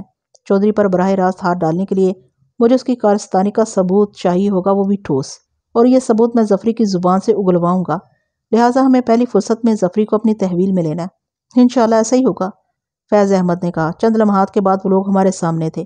چودھری الیاس نے تیکھی نظر سے مجھے دیکھا، پھر طنزیہ لہجے میں بولا، ملک صاحب ادھر میرے گاؤں میں کیا کاروائیاں ہو رہی ہیں؟ میں آپ کا CID کا نظام چیک کرنے آیا تھا، میں نے معنی خیز انداز میں جواب دیا۔ پھر آپ نے کیا نتیجہ حاصل کیا؟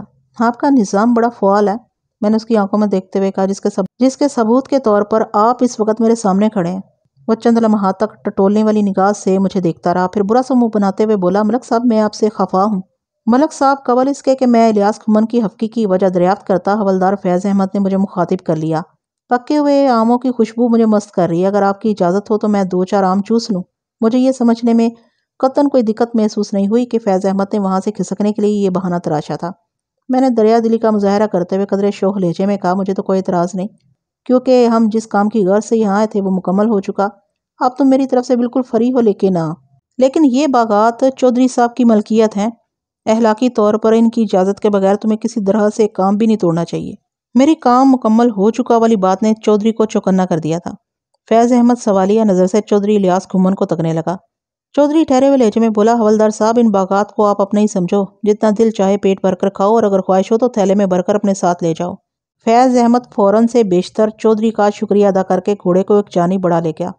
میں نے الیاس گھومن کی طرف متوجہ ہوتے ہوئے کہا، چودھری صاحب، آپ مجھ سے کیوں خفا ہیں؟ میں نے کل آپ کو اپنی حویلی آنے کی دعوت دی تھی۔ وہ ناراضی بھرے انداز میں بولا، لیکن آپ نے میری بات کو کوئی اہمیت ہی نہیں دی۔ کوئی بات نہیں چودھری صاحب، میں نے بے پرواہی سے کہا، کل نہیں تو آج میں آپ کی حویلی کی یاترا کر ڈالوں گا، اور آپ نے میری وہ بات بھی نہیں مانی۔ وہ شکایتی نظر سے مجھے دیکھتے ہوئے بولا، میں نے آپ سے کہا تھا کہ بشرا کی لاش کا پوسٹ مارٹم کرانے کی ضرورت نہیں، مگر آپ نے اپنے ASI کی نگرانی میں لاش کو سرکاری اسپتال بھجوا دیا۔ ابھی تک چودھری ہی مجھ سے ہم کلام تھا، اس کے تینوں حواری چپ چاپ تھوڑے فاصلے پر موجود تھے۔ اس دوران میں وقفے سے فیض احمد کی جانب نگاہ اٹھا کر بھی دیکھ لیتا تھا۔ کچھ ہی دیر میں حوالدار میری نظر کے فریم سے نکل گیا۔ یہ ایک اطمینان بخش صورتحال تھی، اور اس سے بھی زیادہ تسلی امیز بات یہ تھی کہ چودھری کے حواریوں میں سے کسی نے فیض احمد کی نگرانی کرنے کی کوشش نہیں کی تھی۔ وہ میری پیشہ ورانہ مجبوری تھی چودھری صاحب۔ میں نے اس کے اعتراض کا جواب دیتے ہوئے کہا، آپ اسے قانون کا تقاضا بھی کہہ سکتے ہیں۔ اس نوعیت کی اموات میں لاش کا پوسٹ مارٹم لازمی ٹھہرتا ہے۔ چودھری سے بات کرتے ہوئے میں نے اپنے اندرونی جذبات کو بڑی مہارت کے ساتھ قابو میں کر رکھا تھا۔ وہ میرے چہرے کے تاثرات سے قطعی یہ اندازہ نہیں لگا سکتا تھا کہ میں اس کی کمینگی اور حرام زدگی سے اچھی طرح آگاہ ہو چکا ہوں۔ جب تک ظفری میرے ہتھے نہ چڑھ جاتا، اس نوعیت کی اداکاری کامیابی کے لیے ضروری تھی۔ پھر کیا رپورٹ آئی پوسٹ مارٹم کی؟ اس نے استہزائی انداز میں دریافت کیا۔ ابھی بشرا کی لاش کا پوسٹ مارٹم نہیں ہو سکا۔ میں نے چہرے پر مصنوعی فکرمندی طاری کرتے ہوئے کہا، اسپتال والوں نے ایک اڑنگا لگا دی ہے۔ میں نے آخری جملہ اتنی سادگی اور معصومیت سے ادا کیا تھا کہ اس نے آنکھیں سکیڑ کر سرسراتی ہوئی آواز میں مجھ سے استفسار کیا، کیسا اڑنگا؟ وہ کہتے ہیں پوسٹ مارٹم کی پالیسی تبدیل ہو گئی ہے۔ میں نے بدستور سنجیدہ لہجے میں جواب دیا، اب انہوں نے اس کام کو 2 پیس کر دیا، جیسا کہ 2 پیس سوٹ ہوتا ہے۔ اس کی الجھن میں حیرت بھی شامل ہو گئی۔ عجیب سے لہجے میں بولا، آپ کی بات میرے پلے نہیں پڑی۔ یہ میری نہیں، اسپتال والوں کی بات ہے چودھری صاحب۔ میں نے اس کے چہرے پر نگاہ جماتے ہوئے کہا، پہلے یہ بات میرے بھی پلے نہیں پڑی تھی، لیکن پھر انہوں نے مجھے سمجھا دیا۔ آپ مجھے بھی سمجھائیں؟ وہ دلچسپی لیتے ہوئے بولا۔ اللہ آپ کا بھلا کرے چودھری صاحب، میں نے رسانیت بھرے انداز میں کہا۔ اسپتال والوں نے مجھے بتایا ہے کہ اب کسی مردے کا اکیلا پوسٹ مارٹم نہیں ہوا کرے گا، بلکہ اس کے ساتھ ہی ایک زندہ انسان کا پوسٹ مارٹم بھی ہوگا۔ Post mortem? اس نے منہ بگاڑ کر دہرایا، یہ کیا بلا ہے؟ یہ بلا نہیں چودھری صاحب، بلکہ ایک اسپیشل ٹیسٹ ہے۔ میں نے اداکاری کی معراج کو چھوتے ہوئے گھمبیر انداز میں کہا، پوسٹ یعنی کھال اور ماتم مطلب کھچائی۔ اس اسپیشل ٹیسٹ میں زندہ انسان کی کھال کھینچی جاتی ہے، اور اس ٹیسٹ کے لیے زندہ انسان کا انتخاب بھی اسپتال والے ہی کرتے ہیں۔ بشرا کی لاش کے پوسٹ مارٹم کے ساتھ جس زندہ انسان کا پوسٹ مارٹم کیا جائے گا، اس کا نام… کیا آپ مجھے بیوقوف سمجھتے ہیں؟ وہ غصیلے انداز میں بولا۔ میں نے ٹھہرے ہوئے لہجے میں کہا، اللہ نہ کرے چودھری صاحب، آپ کو یہ مذاق بہت مہنگا پڑے گا ملک صاحب۔ وہ ایک دم ہتھے سے اکھڑ گیا۔ میں نے اس کی کیفیت سے محظوظ ہوتے ہوئے کہا، آپ اسپتال والوں کے تجویز کردہ زندہ انسان کا نام نہیں جاننا چاہیں گے چودھری صاحب؟ بھاڑ میں گیا وہ بندہ، وہ کینہ توز نظر سے مجھے گھورتے ہوئے بولا، اور آگ لگے آپ کے اسپتال کو۔ میں نے جلتی پر تیل چھڑکتے ہوئے کہا، اسپتال کو آگ لگنے والی آپ کی خواہش تو پوری نہیں ہو سکتی، البتہ اس زندہ انسان کے پوسٹ مارٹم کے بعد میں اسے بھاڑ میں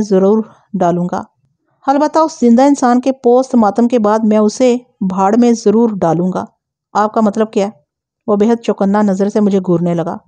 میں نے ایک لفظ پر زور دے کر کہا، میں یہاں ظفری کی تلاش میں آیا ہوں۔ پھر میں نے درختوں کے جھنڈ میں ایک سمت اشارہ کرتے ہوئے کہا، مجھے پتا چلا کہ ظفری اسی ڈیرے پر ملے گا۔ آپ کو کسی نے بالکل غلط بتایا۔ وہ روبدار آواز میں بولا۔ میری معلومات غلط نہیں ہو سکتی، میں نے چودھری کی آنکھوں میں دیکھتے ہوئے اٹل لہجے میں کہا۔ ظفری اور ماکھا آپ کے 2 خاص ملازم ہیں۔ ظفری اور ماکھا آپ کے 2 خادم خاص ہیں، اور وہ دونوں اس ڈیرے پر ہی رہتے ہیں۔ یہ ٹھیک ہے کہ ظفری اور ماکھا میرے آدمی ہیں اور اس ڈیرے پر رہ کر کاشتکاری کی نگرانی کرتے ہیں۔ وہ بڑی رونیت سے بولا، لیکن ظفری اس وقت ڈیرے پر موجود نہیں۔ وہ کہاں گیا ہوا ہے؟ میں نے محض خانہ پوری کی غرض سے پوچھ لیا۔ وہ پرسوں شیخو پورا گیا تھا اور ابھی تک واپس نہیں آیا۔ چودھری نے بتایا۔ پھر پوچھا، آپ کو کس سلسلے میں ظفری کی تلاش ہے؟ بتایا تو ہے، ظفری کا پوست ماتم کرنا ہے۔ میں نے قدرے سخت لہجے میں کہا، وہ ڈکیتی کی ایک سنگین واردات میں مجھے مطلوب ہے۔ ڈکیتی؟ یہ آپ کیا کہہ رہے ہیں؟ میں نے وہی کہا جو آپ نے سنا۔ میں نے حقارت بھری نظر سے چودھری کی طرف دیکھا، پھر اپنا گھوڑا ڈیرے کی سمت بڑھاتے ہوئے بڑی صفاقی سے کہا، ابھی دودھ کا دودھ اور پانی کا پانی الگ ہو جائے گا۔ رک جاؤ ملک صفدر حیات۔ وہ مجھے میرے نام سے مخاطب کرتے ہوئے تحکمانہ انداز میں بولا۔ نہیں رک سکتا الیاس کھمن، میں نے ترکی بات ترکی جواب دیا۔ وہ آپے سے باہر ہو گیا اور آپ سے تم تک کا سفر پلک چھپکتے میں طے کرتے ہوئے خاصے بدتمیز لہجے میں بولا، یہ تم اچھا نہیں کر رہے، میں اپنے اچھے برے کا خود ذمہ دار ہوں۔ میں نے پیش قدمی جاری رکھتے ہوئے اکھڑ انداز میں کہا۔ اس کے تینوں حاشیہ بردار اپنے گھوڑوں کو چلاتے ہوئے ہمارے عقب میں آ رہے تھے، جبکہ میرے اور الیاس کھمن کے گھوڑے پہلو با پہلو قدم اٹھا رہے تھے۔ وہ اپنی کنگ سائز مونچھوں کو تاؤ دیتے ہوئے غضبناک لہجے میں بولا، صفدر حیات تم بہت غلط جگہ ہاتھ ڈالنے جا رہے ہو۔ اس کے انداز میں دھمکی چھپی ہوئی تھی، لیکن میں اس کی دھونس دھاندلی سے مرعوب یا خوفزدہ ہونے والا نہیں تھا۔ میں جو سوچ کر مراد پور آیا تھا وہ کر کے ہی مجھے یہاں سے لوٹنا تھا۔ میرے لیے اطمینان کا باعث یہ بات تھی کہ حوالدار فیض احمد نے احتیاطی پوزیشن سنبھال لی تھی۔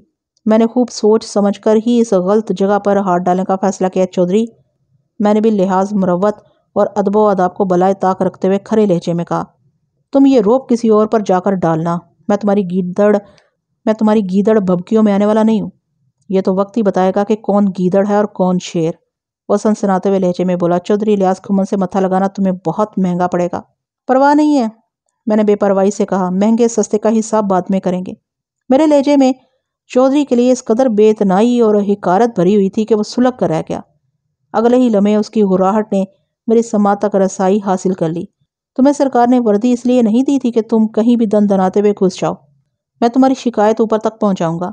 اوپر والے کے ساتھ میرے تعلقات بہت اچھے ہیں، میں نے اسے تپانے کی غرض سے کہا۔ اس ذات پاک نے مجھے کبھی مایوس نہیں کیا، اور جہاں تک اس وردی کا معاملہ ہے تو میں نے کبھی کسی بے گناہ اور بے قصور کو خواہ تنگ نہیں کیا۔ اس لیے مجھے امید ہے کہ اوپر والا مجھے کسی بھی میدان میں شرمندہ نہیں کرے گا۔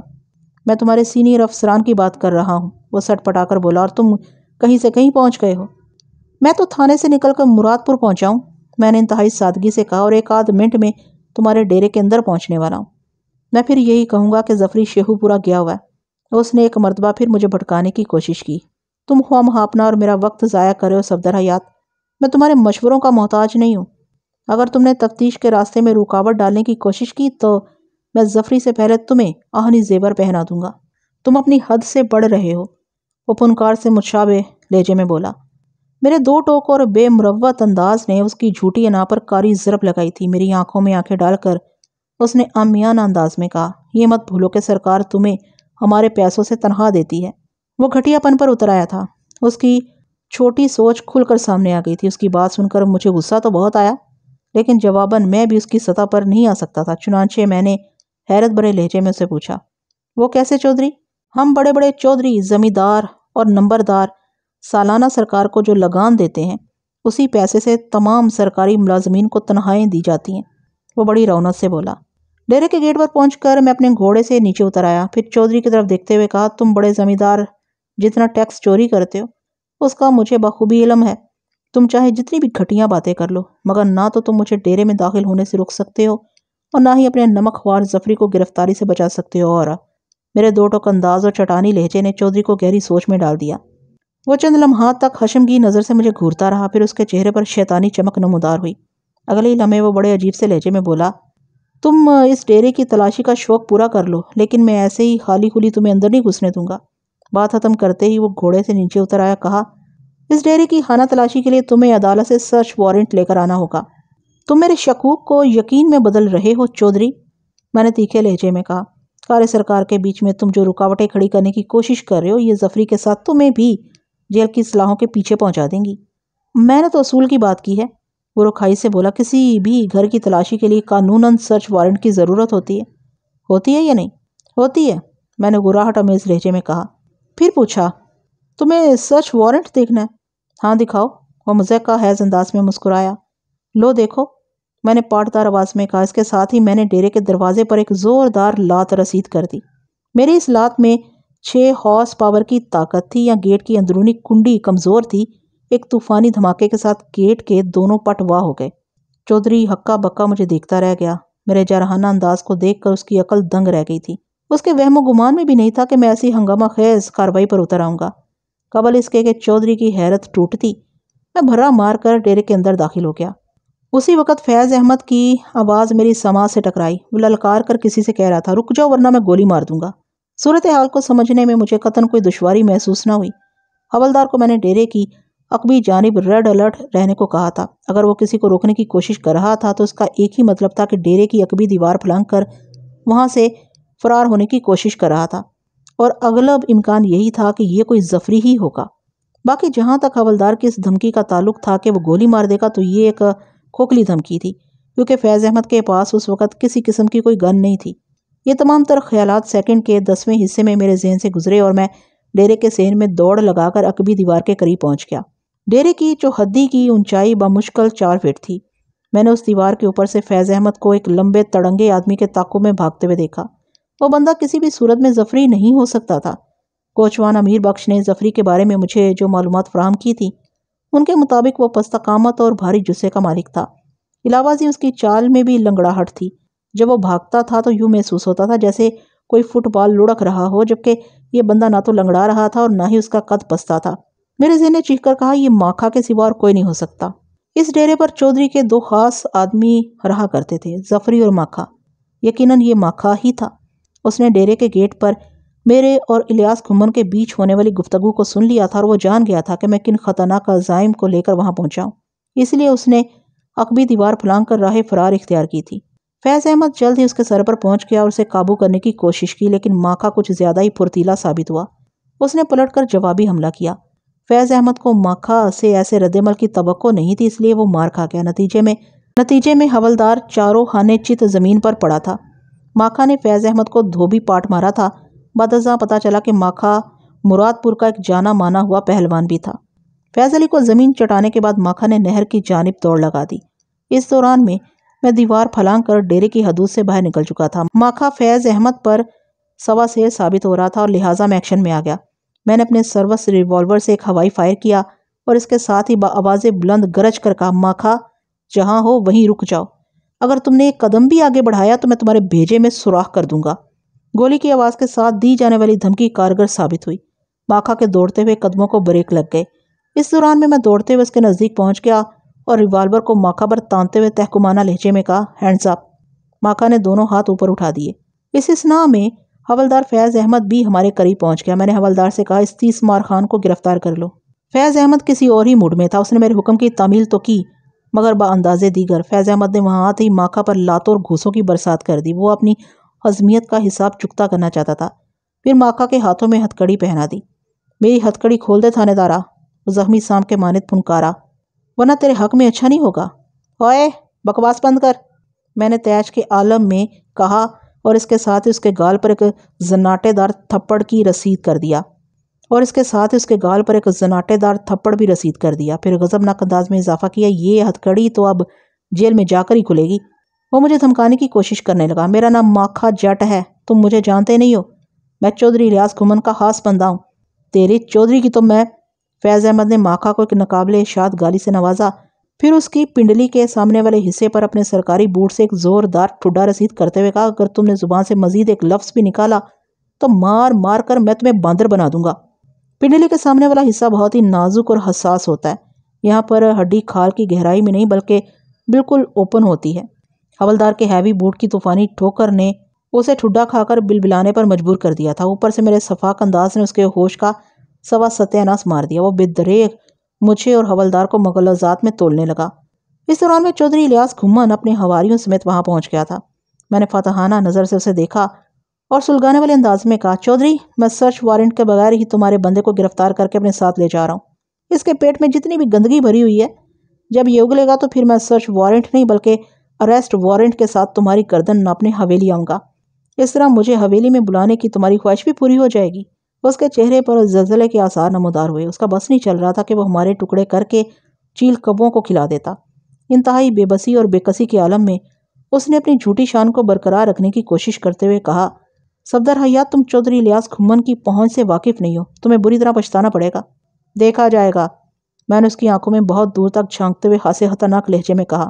تم ڈی ایس پی کے پاس جاؤ یا گورنر سے ملو، آئی جی کا دروازہ کھٹکھٹاؤ یا وزیر اعلیٰ کے آداب بجا لاؤ، مجھے کسی کی پرواہ نہیں، کیونکہ میں حق کی راہ پر چلتے ہوئے قانونی تقاضے پورے کر رہا ہوں، اور جیت ہمیشہ حق کی ہی ہوتی ہے۔ چودھری، تمہارے پاس زیادہ وقت نہیں ہے، پورے بدن پر تیل مل کر کسرت شروع کر دو، خوب ڈنڈ بیٹھکیں لگا کر تیار ہو جاؤ، میں کسی بھی وقت تمہاری گوشمالی کے لیے مراد پور آنے والا ہوں۔ وہ مجھے ایسی نظر سے دیکھنے لگا جیسے کچا ہی چبا ڈالے گا۔ میں نے اس کی ماندانہ نگاہ کی پرواہ نہیں کی اور اس کی اونچی اونچی دھمکیوں کو جوتے کی نوک پر مار کر وہاں سے چلا آیا۔ تھانے پہنچ کر میں نے ایک کانسٹیبل کو بھیج کر ہیڈ کانسٹیبل بابر علی کو اپنے کمرے میں بلا لیا۔ بابر فوراً حاضر ہو گیا۔ اس نے مجھے سیلیوٹ کرنے کے بعد مدبانہ لہجے میں کہا، جی ملک صاحب، کیا حکم ہے؟ بابر علی تفتیشی شعبے کا اسپیشلسٹ تھا۔ مجرموں کی زبان کھلوانے کے لیے اس کے پاس 101 گر تھے۔ وہ ایک ہٹا کٹا جلاد صورت پولیس اہلکار تھا۔ بابر علی، میں نے ماکھا جٹ کی جانب اشارہ کرتے ہوئے ہیڈ کانسٹیبل کو مخاطب کیا، یہ مراد پور کا ایک جانا اور مانا ہوا پہلوان ہے، لیکن اس وقت یہ اپنے فن پہلوانی کو نکھار بخشنے کے لیے یہاں آیا ہے۔ میں اسے تمہاری شاگردی میں دیتا ہوں، اس امید کے ساتھ کہ تم اسے خاص داؤ پیچ سکھاؤ گے۔ تو میری بات سمجھ رہے ہو نا؟ چنگی طرح سمجھ رہا ہوں ملک صاحب۔ وہ ماکھا کو ایسی نظر سے دیکھنے لگا جیسے قصاب بکرے کو دیکھتا ہے۔ آپ فکر ہی نہ کریں ملک صاحب، وہ چہرے پر پراسرار خوشی کو سجاتے ہوئے بولا۔ شاباش، میں نے توصیفی نگاہ سے بابر علی کی طرف دیکھا اور کہا، میں مانتا ہوں تم ایک سچے فنکار ہو، لیکن اس دیو کے ہارڈ گڈ نہیں کھولنا، بس اس کی زبان کا تالا کھولنا ہے۔ تم میرا مطلب سمجھ رہے ہو نا؟ جی ملک صاحب، وہ سینے پر ہاتھ مارتے ہوئے بولا، میں آپ کی خواہش کے مطابق اس مریض کا علاج کروں گا، یہ آپ کو صحیح سلامت ملے گا اور اس کی زبان ٹیپ ریکارڈر کی طرح بج اٹھے گی۔ اس موقع پر حوالدار فیض احمد بھی کمرے میں موجود تھا۔ اس نے امید بھری نظر سے مجھے دیکھا اور منت ریز لہجے میں بولا، ملک صاحب، آپ سے میری ایک درخواست ہے۔ ہاں بولو، میں نے سوالی انداز میں اس کی طرف دیکھا۔ وہ بولا، اگر آپ ماکھا جٹ کو میرے حوالے کریں تو مجھے خوشی ہوگی۔ میں فیض احمد کی اس التماس کے پس منظر سے بخوبی آگاہ تھا۔ ماکھا نے ادھر مراد پور میں دھوبی پاٹ مار کر جس برے انداز میں حوالدار کو زمین پر پٹکا تھا، فیض احمد اس واقعے کو اس وقت تک بھول نہیں سکتا تھا جب تک وہ ماکھا کی عظیم و شان درگت نہ بنا ڈالتا۔ اس مرحلے پر میں نے فیض احمد کو مایوس کرنا مناسب نہ سمجھا اور نہایت ہی ٹھہرے ہوئے لہجے میں کہا، ماکھا جٹ کو میں آپ دونوں کے حوالے کر رہا ہوں، تم اپنے اپنے فن کا مظاہرہ کر کے اس کی خاطرداری کرو، میں کچھ دیر کے لیے تھانے سے باہر جا رہا ہوں، جب میں واپس آؤں تو اس وقت تک تمہارا کام پایا تکمیل کو پہنچ جانا چاہیے۔ اوکے ملک صاحب، وہ بیک زبان ہو کر بولے۔ اس امر میں کسی شک و شبے کی گنجائش نہیں کہ بعض اوقات مجرموں کی زبان کھلوانے کے لیے جو تفتیشی ہتھ کنڈے آزمائے جاتے ہیں انہیں انسانی حقوق کی علمبردار تنظیموں کی زبان میں انسانیت سوز سلوک کہا جاتا ہے، لیکن یہ سب کرنا ہماری مجبوری بلکہ تفتیش کا حصہ ہے۔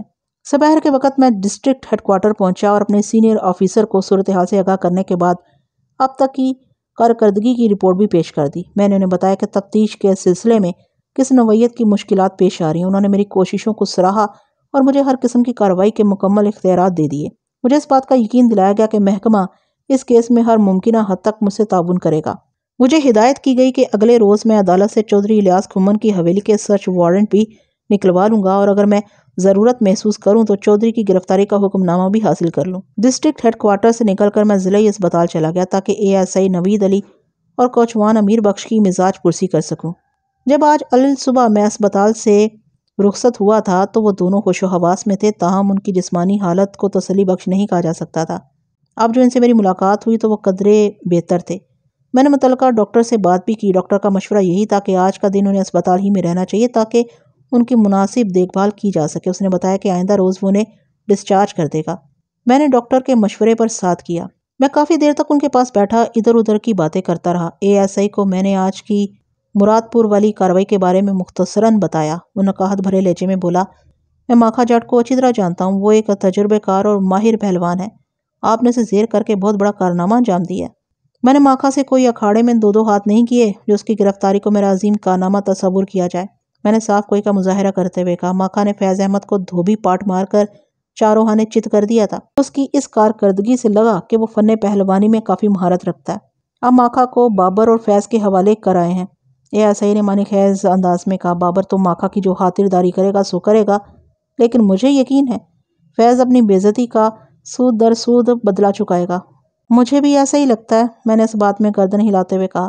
ملک صاحب آپ نے ماکھا جٹ کو گرفتار کر کے حوالات میں پہنچا دیا ہے۔ امیر بخش کوچوان جو کافی دیر سے خاموش لیٹا ہماری باتیں سن رہا تھا مجھ سے مخاطب ہوتے ہوئے بولا، لیکن اصل مسئلہ اس وقت حل ہوگا جب ظفری آپ کی گرفت میں آئے گا۔ چودھری نے مجھے بتایا تھا کہ ظفری وقوعہ سے پہلے شیخو پورا گیا ہوا ہے۔ میں نے کہا، لیکن میں چودھری کی بات پر بھروسہ نہیں کر سکتا، ماکھا میرے ہتھے چڑھ چکا ہے۔ آج کی تاریخ میں ماکھا کی زبان سے ظفری کا پتہ ٹھکانہ اگلوا لوں گا۔ ظفری اور ماکھا ایک ساتھ چودھری کے ڈیرے پر رہتے ہیں اور یہ دونوں چودھری کے خاص بندے ہیں۔ آپ نے صحیح کہا ملک صاحب، امیر بخش تائیدی انداز میں بولا۔ چودھری الیاس کھمن ان دونوں پر بہت بھروسہ کرتا ہے، لیکن میری معلومات کے مطابق ظفری چودھری کا حاصل خاص بندہ ہے۔ اہم نوعیت کے منصوبوں میں چودھری ظفری ہی سے کام لیتا ہے۔ یہ ٹنگو جتنا زمین کے اوپر نظر آتا ہے اس سے زیادہ یہ زمین کے اندر چھپا ہوا ہے۔ لوگ اس کی پستہ قامتی و معذوری سے دھوکہ کھا جاتے ہیں۔ بے بس مظلوم اور لاچار دکھائی دینے والا یہ بندہ بڑا عیار اور چال باز ہے تھانے دار صاحب۔ جب یہ میرے ہتھے چڑھے گا تو اس کی ساری چال بازی پھرتی نکل جائے گی اور کسی کو اپنا حال سناتے ہوئے اس کی گردن شرم سے جھک جائے گی۔ میں نے ٹھہرے ہوئے لہجے میں کہا، گزشتہ روز جنگل کے نزدیک ڈھاٹا گھڑ سواروں نے ہماری ساتھ جو کاروائی کی اس میں امیر بخش کے بقول ظفری پیش تھا۔ یہ ایسا ہی نوید علی گہری سنجیدگی سے بولا۔ اس کا واضح مطلب یہی ہوا کہ یہ سب کچھ چودھری الیاس کھمن کے اشارے پر کیا گیا تھا۔ آپ نے بتایا تھا کہ چودھری بشرا کی لاش کا پوسٹ مارٹم کرانے کے حق میں نہیں تھا، اس لیے اس کے ڈھاٹا پوش حملہ نے ہمیں آنن فانن زد و کوب کر کے بشرا کی لاش کو تانگے سمیت غائب کر دیا۔ میں تمہارے خیالات سے اتفاق کرتا ہوں نوید، میں نے گمبھیر انداز میں کہا۔ میں اپنے طور پر اس نتیجے پر پہنچ چکا ہوں کہ بشرا کی لاش کا پوسٹ مارٹم ہونے میں چودھری کا کوئی بڑا نقصان چھپا ہوا تھا اور لاش کا پوسٹ مارٹم نہ ہونے کی صورت میں اسے کوئی فائدہ پہنچنے والا تھا۔ بس پتہ یہی چلانا ہے کہ چودھری کے اس فائدے اور نقصان کی نوعیت کیا ہے، اور اس راز تک مجھے ماکھا اور ظفری پہنچائیں گے۔ امیر بخش نے منت ریز انداز میں کہا، وہ تانگا ہی میرے روزگار کا واحد ذریعہ تھا۔ میں تو یہ سوچ سوچ کر پریشان ہو رہا ہوں کہ میری روزی روٹی کا کیا ہوگا۔ تمہارا تانگا اور اصغر علی کی بیوی بشرا کی لاش ایک ساتھ غائب ہوئے ہیں۔ میں نے اس کی طرف دیکھتے ہوئے رسانیت بھرے لہجے میں کہا، ہیں کہ نہیں؟ جی جناب، آپ بالکل ٹھیک کہہ رہے ہیں۔ وہ اس بات میں گردن ہلاتے ہوئے جلدی سے بولا، مجھے ہر قیمت پر بشرا کی لاش کو بازیاب کرنا ہے تاکہ فی الفور اس کا پوسٹ مارٹم کرایا جا سکے۔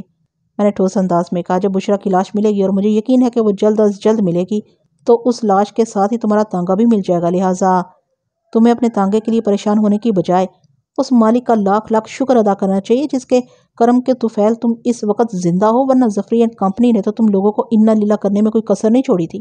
آپ ٹھیک کہہ رہے ہیں ملک صاحب، وہ ایک جھجری لیتے ہوئے بولا، ماکھا ہو یا ظفری، یہ سب چودھری الیاس کھمن کے غلام اس کے اشارے کے منتظر و محتاج ہیں۔ ASI نے کہا، ہمارا اصل ٹارگٹ تو چودھری ہی ہوا نا؟ بالکل، الیاس کھمن ہی ہمارا اصل ٹارگٹ ہے، میں نے قطعی انداز میں کہا، اور میں اسی کو گھیرنے کے لیے سارا کشٹ اٹھا رہا ہوں۔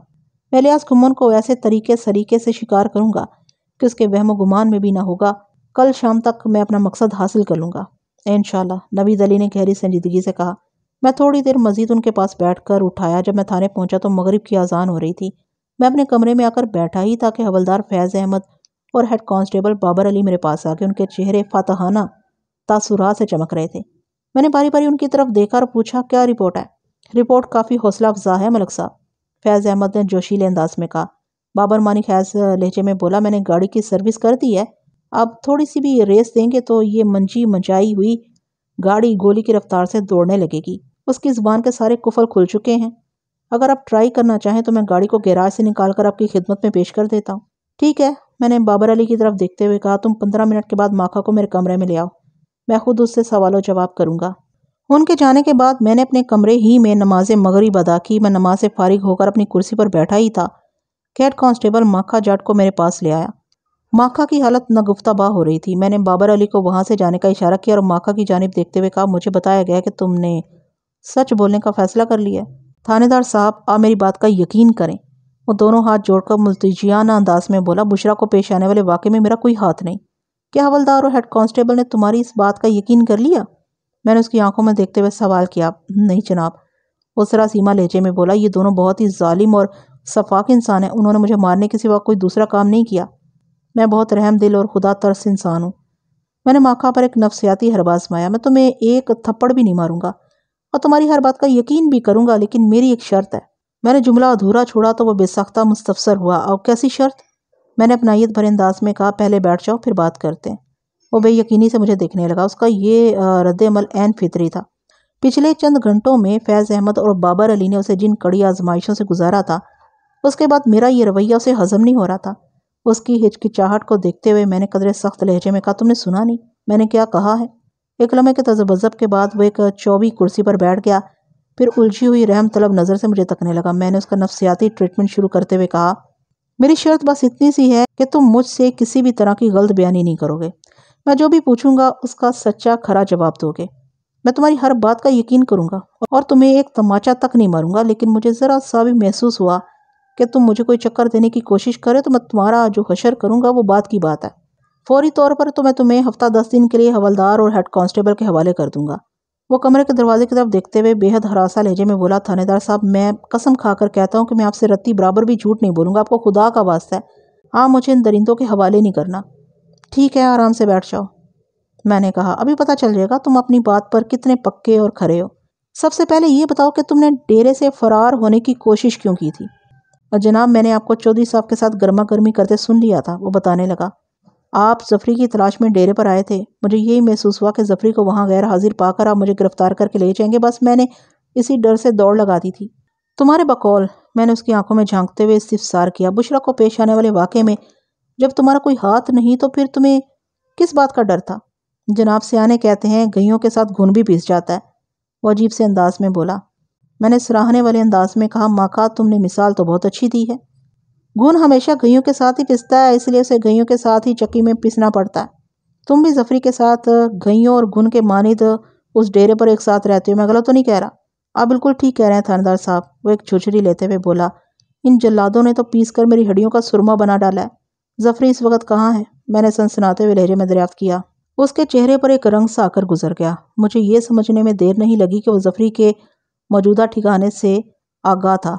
اسے تذبذب کی کیفیت میں دیکھا تو میں نے وارننگ دینے والے انداز میں کہا، تم مجھ سے سچ بولنے کا وعدہ کر چکے ہو مکہ؟ یہی سوال میں نے الیاس گھمن سے بھی کیا تھا اور اس نے مجھے کہا تھا کہ ظفری اس واقعے سے ایک روز پہلے شیخوپورہ چلا گیا تھا، لیکن مجھے چودھری کی بات کا کوئی اعتبار نہیں، کیونکہ ظفری کو گزشتہ روز یعنی وقوعہ کی دوپہر جنگل کی طرف دیکھا گیا تھا۔ وہ گھوڑے پر سوار تھا اور اس نے ڈھاٹا لگا رکھا تھا، بلکہ اس کے ساتھ 4-5 اور ڈھاٹا پوش افراد بھی تھے۔ مجھے یوں لگا جیسے وہ لوگ کسی ڈکیتی پر نکلے ہوئے ہیں۔ اب میں تمہاری زبان سے حقیقت سننا چاہتا ہوں۔ میں نے جس مہارت سے ماکا کے اوپر اپنی تفتیش کا جال پھینکا تھا، اس نے ماکا کے ذہن کو جکڑ کر رکھ دیا تھا۔ وہ بے حد خوفزدہ لہجے میں بولا، وہ اپنی چاچی کے گھر میں ہے۔ ماکا چند لمحوں تک نہ پائے رفتن نہ جائے ماندن کی کیفیت میں رہ کر آخر سچ اگلنے پر مجبور ہو گیا۔ چاچی غفورہ کے گھر؟ کیا یہ غفورہ مراد پور کی وسنیک ہے؟ نہیں جناب، غفورہ موضع اسلام گنج میں رہتی ہے، اس نے بتایا۔ اسلام گنج نامی یہ چھوٹا سا گاؤں مراد پور سے 2 میل کی دوری پر واقع تھا۔ اسلام گنج میں کم و بیش 50 گھر آباد ہوں گے۔ میں اپنی کرسی سے اٹھ کر کھڑا ہو گیا اور ماکا سے پوچھا، ٹھنڈا پانی پیو گے؟ جی پیوں گا، وہ اپنی گردن پر ہاتھ پھیرتے ہوئے بولا، پیاس کی وجہ سے میرا حلق سوکھ کر کانٹا بن چکا ہے۔ میں کمرے سے باہر نکلا اور ایک کانسٹیبل سے کہا کہ ماکا جٹ کو ٹھنڈا پانی پلائے۔ اس کے بعد میں نے فیض کو ضروری ہدایت دینے کے بعد گمبھیر انداز میں کہا، تم 2 کانسٹیبلز کو لے کر اسی وقت موضع اسلام گنج روانہ ہو جاؤ۔ مجھے ہر حال میں صبح سے پہلے ظفری تھانے میں چاہیے۔ جب تک تم واپس نہیں آؤ گے میں اپنے کوارٹر میں نہیں جاؤں گا، ٹھیک ہے نا؟ جی ٹھیک ہے، وہ دانت پیستے ہوئے ہاتھ سے خطرناک لہجے میں بولا۔ ظفری نے محکمہ پولیس پر بہت سا قرض چڑھا دیا ہے، اس قرض کی ایک ایک پائی اتارنا ہے، فکر نہ کریں۔ میں آپ کو زیادہ انتظار نہیں کراؤں گا۔ ظفری کی گرفتاری کے حوالے سے مطمئن ہونے کے بعد میں دوبارہ ماکا جٹ کے پاس آ گیا۔ ٹھنڈا پانی پینے کے بعد اس کی حالت کافی بہتر ہو گئی تھی۔ میں نے دوبارہ تفتیش کا عمل آگے بڑھاتے ہوئے کہا، تو ظفری کل سے اپنی چاچی غفورہ کی بغل میں چھپا بیٹھا ہے؟ جی بالکل، اس نے متصر جواب دیا۔ تو میرا اندازہ درست تھا، الیاس گھمن نے مجھ سے جھوٹ بولا تھا، میں نے سوچ میں ڈوبے ہوئے لہجے میں کہا، پھر پوچھا، ظفری کو آخری مرتبہ کل تم نے کہاں دیکھا اور کتنے بجے؟ کل دوپہر میں جب آپ اصغر علی کے گھر میں موقع واردات کی کارروائی کر رہے تھے تو ظفری میرے پاس آیا تھا، ماکا نے بتایا۔ اس نے کہا کہ وہ چودھری صاحب کے کسی ضروری کام سے اسلام گنج جا رہا ہے اور چند دن ادھر ہی رکے گا۔ چودھری کا ضروری کام؟ میں نے سوالیہ نظر سے اس کی طرف دیکھا۔ کیا ظفری نے اس ضروری کام کی وضاحت کی تھی؟ جی نہیں، وہ نفی میں گردن ہلاتے ہوئے بولا۔ میں تمہیں بتاتا ہوں کہ وہ ضروری کام کیا تھا، میں نے زہر ہند لہجے میں کہا، پھر ASI اینڈ کمپنی کو پیش آنے والے واقعے سے آگاہ کیا اور آخر میں نظریہ ضرورت کے تحت چھوٹی سی غلط بیانی بھی کر دی۔ ASI نوید علی اور کوچوان امیر بخش کی لاشیں میں نے جنگل میں دریافت کر لی ہیں۔ امیر بخش کے تانگے اور بشرا کی لاش کی تلاش ہنوز جاری ہے۔ میری بات سن کر ماکا جٹ کا چہرہ پیلا پڑ گیا،